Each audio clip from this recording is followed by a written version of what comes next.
correcting movement problems or movement patterns with exercise is extremely complex and very specific to each person.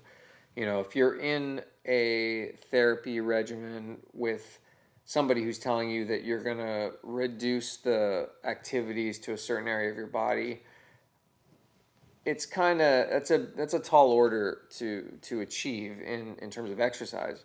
However, with the DCT program, we are giving you a holistic workout where you are going through systematically and addressing every muscle and fascial line in the body, and you're going to correct the overall function of your body that way. So I don't necessarily endorse trying to target train for pelvic floor pain. Like, you can't think of this as like, oh, there's one stretch or one activity that I'm going to do that's going to change me. And when people do, they get into a ton of trouble.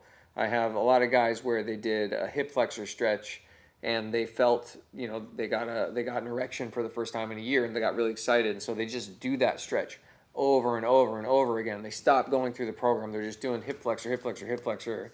And the next thing you know, they tear their labrum, or they get into a situation where they do something really traumatic to their body because they're training in a way that's out of balance. So I really recommend that you follow the program. Don't worry about getting through the entire workouts. Just systematically go through until you've targeted every muscle in the program, which we basically do, especially for lower body. And when you get to ones that you can't do, you mark them, note, or take a red highlighter and highlight over that exercise and come back to it within a month, because you're going to change your posture over the course of that month and you might be able to do the exercise.